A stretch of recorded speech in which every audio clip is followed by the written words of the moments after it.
지금 이 순간에도 많은 사람들이 묻습니다. 아프리카는 왜 가난한가? 그 넓은 땅, 그 풍부한 자원, 그 많은 인구를 가지고도 왜 여전히 세계에서 가장 가난한 대륙으로 남아있는가? 혹시 저희 채널에서 말리 제국 영상을 보셨나요? 역사상 최고의 부자 만사무사, 세계 금 생산량의 절반을 쥔 제국 옥스퍼드보다 먼저 세워진 팀북투 대학. 그것이 불과 500년 전 아프리카의 모습이었습니다.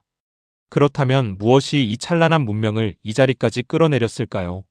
오늘부터 그 500년의 기록을 추적합니다. 그런데 시작 전에 먼저 한 가지 질문을 드리겠습니다. 아프리카 노예무역하면 어떤 장면이 떠오르십니까?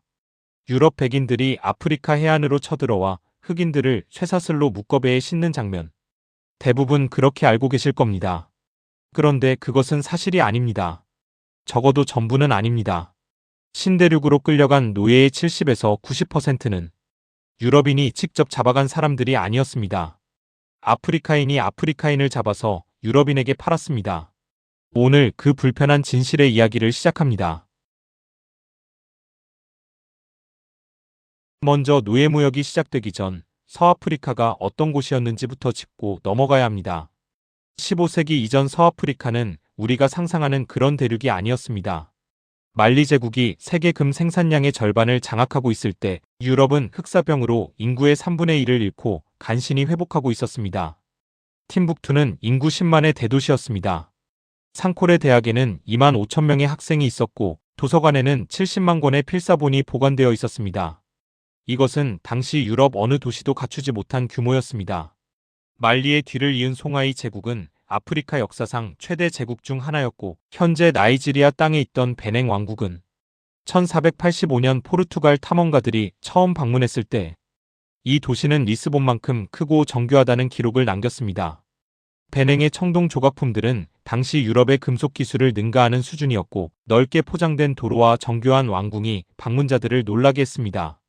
아프리카가 원래부터 낙후된 대륙이었다는 것은 역사가 만들어낸 거짓말입니다. 그렇다면 무언가가 이 모든 것을 바꿔버린 것입니다.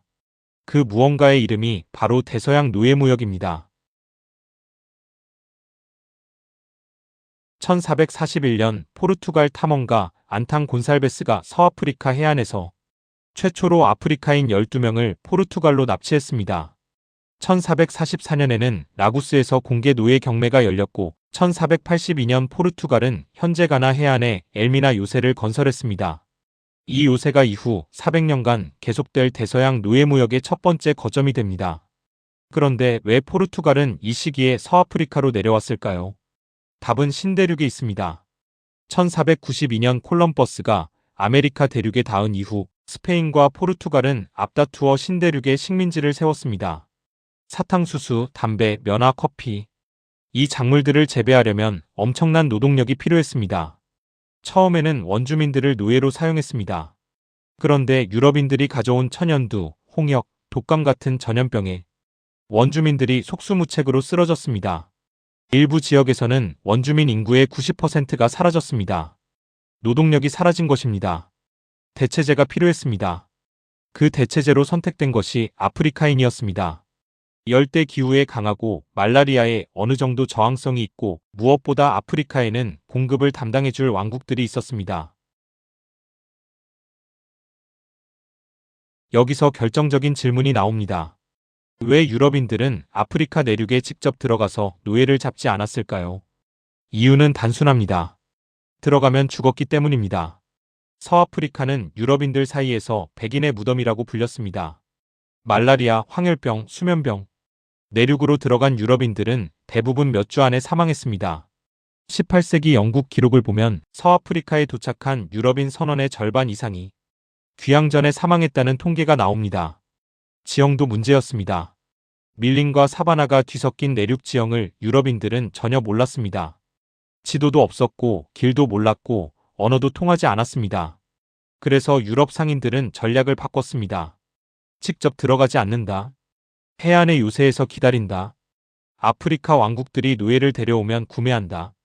이것이 대서양 노예무역의 실제 구조였습니다. 유럽인은 해안에서 구매자 역할을 했고 아프리카 왕국들이 내륙에서 공급자 역할을 했습니다. 그렇다면 아프리카 왕국들은 왜 자신의 대륙 사람들을 팔았을까요? 처음에는 선택처럼 보였습니다.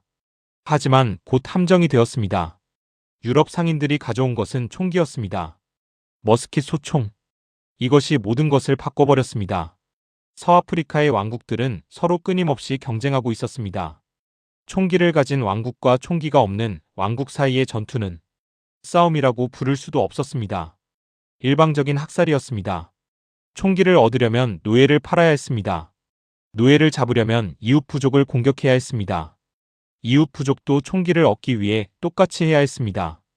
역사학자들은 이것을 총기 노예 사이클이라고 부릅니다. 한번 이 사이클에 들어가면 빠져나올 방법이 없었습니다. 노예 무역을 거부하는 왕국은 총기를 가진 이웃 왕국에게 정복당해 자신들이 노예가 되는 결과를 맞이했습니다. 참여하지 않으면 노예가 된다. 참여하면 이웃을 노예로 만든다. 이것이 아프리카 왕국들이 빠진 함정이었습니다. 그렇다면 실제로 어떻게 노예들이 공급되었을까요? 가장 큰 비중은 전쟁 포로였습니다. 왕국들은 이웃 부족을 공격해 포로를 잡았고 그 포로들을 해안으로 끌고 와 유럽 상인들에게 팔았습니다. 다오메이 왕국, 현재 베냉 공화국이 있는 곳입니다. 이 왕국은 노예 포획을 아예 국가 사업으로 만들었습니다. 연간 수천 명의 규모로 주변 부족을 습격하고 포획한 사람들을 해안으로 이송해 판매했습니다. 다오메이 국가 수입의 70%가 이 노예 무역에서 나왔다는 추정이 있습니다. 오요 왕국, 현재 나이지리아입니다. 18세기에 서아프리카 최대 노예 수출국 중 하나였습니다. 아산테 왕국, 현재 가나입니다. 금과 함께 노예를 주요 수출품으로 취급했습니다. 하지만 전쟁 포로만이 아니었습니다. 채무자도 팔렸습니다. 유럽 상인들은 아프리카 족장들에게 물건을 먼저 주고 나중에 노예로 갖게 하는 외상거래를 즐겨 사용했습니다. 빚을 갚지 못한 족장은 자기 부하를, 자기 백성을 팔아야 했습니다. 범죄자도 팔렸습니다. 유럽의 수요가 커지자 처벌 범위가 급격히 확대되었습니다. 간통, 절도, 심지어 사소한 다툼도 노예로 판매될 수 있는 처벌 사유가 되었습니다. 그리고 가장 충격적인 경우, 가족이 가족을 팔았습니다. 이것은 역사 기록 속에 실제로 존재하는 이야기입니다. 1789년 출판된 올라우다 에퀴아노의 자서전. 현재 나이지리아 2급 보족 출신으로 나중에 노예 해방 운동가가 된 그가 직접 증언한 내용입니다. 그는 어린 시절 자신을 납치한 것도 이후 여러 차례 손을 바꿔가며 자신을 팔아넘긴 것도 모두 아프리카인이었다고 기록했습니다. 유럽 상인의 손에 넘어간 것은 이미 여러 아프리카인의 손을 거친 후였습니다. 영국 의회의 노예무역 폐지 청문회 기록에는 전직 노예 상인들의 증언이 담겨 있습니다. 족장들이 자기 부하를, 심지어 자기 친척을 팔러 왔다. 술에 취한 상태에서 거래가 이루어졌고 다음날 족장이 후회하며 돌려달라고 했으나 배는 이미 출항한 뒤였다. 기근이 든 해에는 부모가 자녀를 파는 일도 있었습니다. 일시적으로 팔면 나중에 돌아온다고 믿었습니다. 전통적인 아프리카 내부의 노예제는 그런 방식이었습니다. 하지만 대서양을 건넌 노예는 돌아오지 않았습니다. 왜 이런 일이 가능했을까요? 아프리카 정체성은 대륙 전체가 아니라 부족과 시족 단위였습니다. 타 부족 사람은 우리가 아니었습니다. 전통적으로 전쟁 포로를 노예로 삼는 관행은 이미 존재했습니다. 유럽인들은 이 기존의 시스템을 이용했을 뿐입니다. 하지만 규모가 달랐습니다. 전통적인 내부 노예제와 대서양 건너 플랜테이션의 종신 강제 노역은 완전히 다른 것이었습니다. 처음에는 그 차이를 아프리카 왕국들이 알지 못했습니다. 알았을 때는 이미 너무 깊이 들어와 있었습니다. 이 지점에서 중요한 것을 짚고 넘어가야 합니다. 아프리카 왕국들이 노예무역에 참여했다는 사실이 유럽의 책임을 줄여주는 것은 아닙니다. 역사학자들은 이 점을 분명히 합니다. 수요를 창출한 것은 유럽이었습니다. 자본과 선박을 제공한 것은 유럽이었습니다. 신대륙에서 최종적으로 착취한 것도 유럽과 아메리카 식민지였습니다. 총기, 노예 사이클을 설계한 것도 유럽입니다. 유럽산 총기가 아프리카 왕국 간 전쟁을 격화시켰고 총기를 얻으려면 더 많은 노예를 팔아야 하는 구조를 의도적으로 만들었습니다. 아프리카 왕국들은 이 구조 안에서 최선이라고 판단한 선택을 했을 뿐입니다. 그것이 실제로는 최악의 결과를 낳았지만, 그리고 가장 결정적인 것, 피해자는 어디까지나 잡혀간 사람들이었습니다. 공급자가 아프리카인이든 유럽인이든 중간 항로에서 죽어가고 플랜테이션에서 착취당한 것은 아프리카의 평범한 민중이었습니다.